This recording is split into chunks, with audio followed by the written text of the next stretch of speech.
It's been a hot minute since we did a top 10 for the channel, and I thought it would be a fun time, so today we're going to be talking about the 10 strongest humans in the Inuyasha franchise. If you would like to see more top 10 content, be sure to leave a like and subscribe to the channel for more Inuyasha and Yashahime. You can also support the channel over on Patreon through the link in the description, or you can follow me on Twitter and Instagram at AxelBeats. And of course, it isn't like every character in Inuyasha has a power level that we can refer to, so it's going to be a fairly opinionated list. There might be a few minor characters that I forget about, but for the most part, I think that these are definitely among the strongest humans in the series, although the ordering is obviously going to be debatable. Now, there needs to be some clarification here. We're going to be talking about 100% pure humans. None of that Inuyasha on the full moon shit. Along with no jewel shards, no specters or ghost people, we'll be talking about them in their living prime. And for characters like Onigumo, for example, who would later become a Hanyo, we'll take their pre-Hanyo prime into consideration only. Also, this list will be based on their ability to deal with both demonic and human enemies. This was honestly a super difficult list to make, so leave your own list in the comments down below. Again, this is all opinion, so let's chill, have a good time. And with that all being said, let's talk about my list of the 10 strongest humans in Inuyasha and Yashahime. So starting off the list, we have number 10, Kaede. She is the younger sister of Kikyo, and while she isn't phenomenally powerful, when it comes to killing demons, she isn't exactly a slouch. She's a master archer with some awesome spiritual power, and this ranges from things like sacred arrows, sutra magic, subjugation beads, and even creating barriers big enough to protect her entire village. On top of this, with her age comes wisdom as well, making her a great source of sage-like advice. However, the age also comes with a downside. Yeah, Kaede can definitely pack a punch, but due to seemingly being in her early 300s or 400s, she can easily overexert herself. Also, while her spiritual power is pretty great, it definitely doesn't exactly keep up with the people higher on this list. In number 9, we have Tsubaki. Tsubaki, of course, becomes a Hanyo in her life, but we're going to be focusing more on the period in her life when she's a traveling priestess. We don't get all that many scenes with her in her human prime, but we do know that she was considered a phenomenally talented priestess on par with Kikyo. And we get some scenes where we see her and Kikyo fighting hordes of demons off by themselves, and unlike many of the spiritual beings in this series, Tsubaki also has the ability to create curses. Albeit, when her own Shikigami was reflected towards her, she began to become much weaker. Much like Kaede, we've seen Tsubaki using her spiritual power to create sutras and barriers, and while we didn't see them in her youth before she became a Hanyo, we know that her spiritual power waned after her accident, so she could likely do this, if not more, when she was in her prime. Next up, we have Kohaku. While our first experience with Kohaku sees him being super fucking pathetic. He was still in fact trained to be a demon slayer just like Sango was. Then during his time with Miroku, he became a much more talented killer, both for humans and demons. And yeah, I hear what you're saying, he had a jewel shard, but this wasn't being used to amplify his own strength or speed, just to keep him alive. Kohaku has a range of weapons available to him, from his Kusarigama to all other sorts of Demon Slayer tools. He's ready for just about any situation, and by the end of the series he isn't exactly super powerful, but he's certainly among the strongest living humans. Then in Yashahime we see him all grown up and supposedly much stronger than he used to be as a child. Plus he got a bit of a promotion as he's now the head of the Demon Slayers. Number 7 fittingly goes to Jokkotsu of the Band of Seven. One of the most dangerous parts of this character is their savage mentality and bloodlust. Jokkotsu is incredibly fast and nimble, and combining all of this with their weapon, the Jokkotsuto, we have a real issue for our heroes. This weapon was basically a sword whip which could attack enemies from a distance through a snake-like motion. There isn't really a lot of depth or complexity to Jokkotsu's power, however, sometimes a dangerous weapon, a killer mindset, and a bunch of speed to back it up is enough to make for an incredibly strong opponent. Now we will only be considering their life before becoming a Spectre because they have the Jewel Shard there. However, I think with the Band of Seven we could probably assume that they're likely the same before and after being resurrected, similar to how Kohaku was. In most cases through the series, it seems like one Jewel Shard is enough to resurrect someone, and then once you start adding in extra shards, they get that extra power buff. So if we take one shard Jokkotsu into account, I'm pretty okay with that for this list. If you disagree, I mean, I don't really care all that much, it is my list. Either way, as a member of the Band of Seven, he was considered one of the strongest mercenaries in Japan, and a whole army was sent to wipe out his group. So I'd say it's safe to assume he's fairly powerful. Number 6 goes to Hitomiko.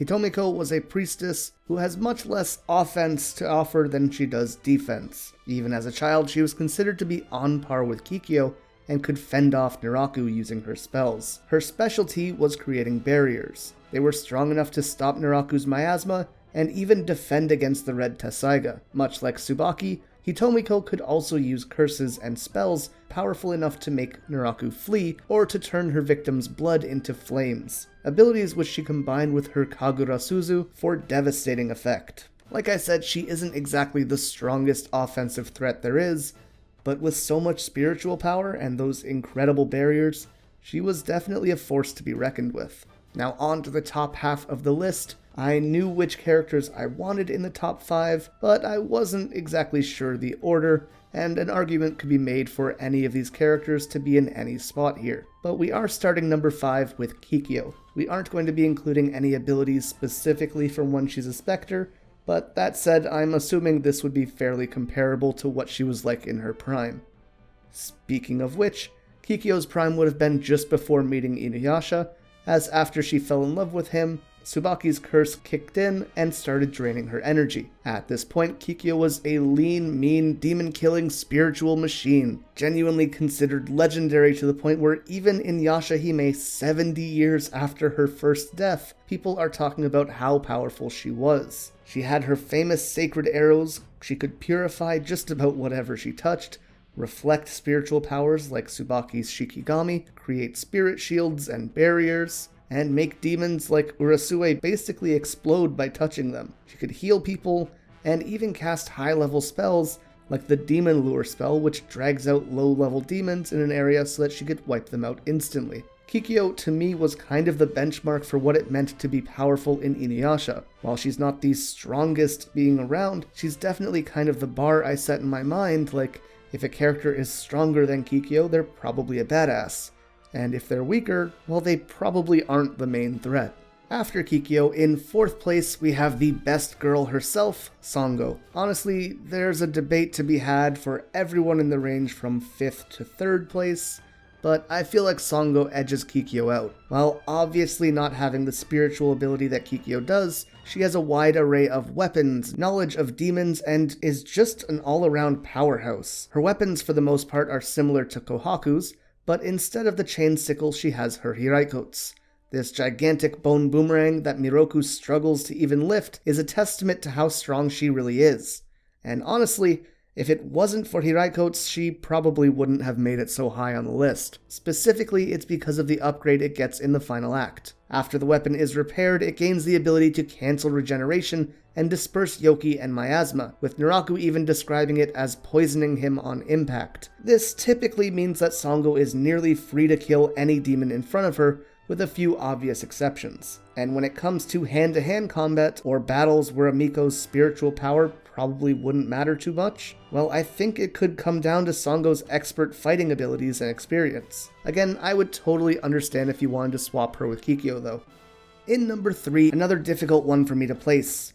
Yes, I mentioned Jokkotsu earlier, so naturally Bonkotsu had to be on this list as well. The leader of the Band of Sevens with his massive weapon Bonryu. Unfortunately, we have to only use base Bonryu, and no jewel shards for this. But even without them, Bonkotsu was basically a legend. When it came to taking down his Band of Seven, the whole region had to gather together and send an army after them, and ambush them to stand a chance. Then when he was revived, even unarmed, he was able to take on an entire fortress by himself to get his weapon back. He might not have spiritual power, but when it comes to absolute brute force, experience, and combat prowess, Bonkotsu is easily the strongest human ever seen in Inuyasha, even standing miles ahead of his own Band of Seven. Again though, the versatility and abilities of Kikyo and Sango could be taken into consideration and have their spots on this list be swapped, but for my personal understanding, I can't see either of them ever taking down this absolute monster.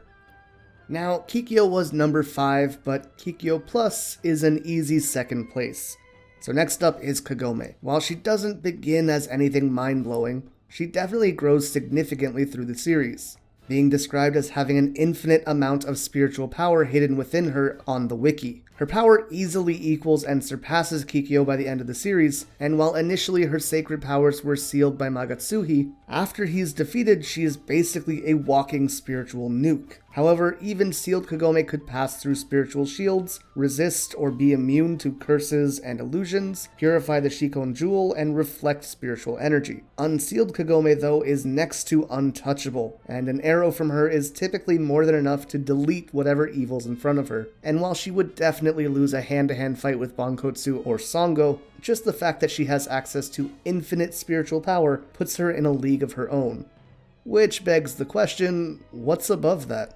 Now, before we answer that, I wanted to give an honorable mention to the rest of the members of the Band of Seven, with the exception of Mukotsu and Kyokkotsu. Any of these members could have made the list, so I'll leave them here as honorable mentions. Similarly, we saw a few monks and priestesses who were probably on par with Kaede or maybe a little bit stronger, so I'd understand if you wanted to swap her or maybe Tsubaki out on this list. But hey, it's my list and I'm gonna rock with what I got. Anyways, our number 1 has to go to Miroku, obviously. Now, I sat here for damn near an hour trying to figure out what to do with this guy. We're going to be talking about him from the period when he had his wind tunnel, of course, and what can humans do with that? The only thing that was really able to keep Miroku under control through the whole series were Naraku's miasma and insects, which he basically glued to every enemy that they came across. And that isn't even bringing up his own spiritual power. While his spiritual power doesn't really rival most of the Miko on this list, it isn't like he has nothing to offer in that category. But unless the opponent is sending off actual energy beams that can't be absorbed by the wind tunnel, Miroku can just kind of solo anything in the series by sucking them up. At best, Bonkotsu could maybe scratch at the sides of the wind tunnel and kind of go even with Miroku, or maybe the wind scar gets around it from Inuyasha. Some abilities like that might get through, but a sacred arrow would just get sucked up. Hiraiko's sucked up. Kirara could get sucked up. Just about anything the show has to throw at Miroku almost instantly goes null. I'm not saying he's untouchable, but it's pretty damn close. On the whole though, Miroku blows away, or I guess sucks up, the competition when it comes to humans. Anyways, here's my list for the 10 strongest humans in Inuyasha and Yashahime. Like I said, heavily opinionated. Definitely wrong, but I was having fun, so I hope you did too. If you did, be sure to leave a like and subscribe to the channel for more content. I uploaded a top tier theory on Kaguya being the mother, which I will link at the end of this video. It was very serious, definitely no memes, and I hope that you all give it a good think. As always though, a big thank you to our October patrons, with our Dai Yokai Miasma, our Yokai Lucifina Akuma, and our Hanyo Jasmine Morales, Michael Grayco, Nega Kitty, Simon Electric, Anthony Hogan, and Randy Moseyman. Thank you all so much for watching, and until next time, remember to stay excellent.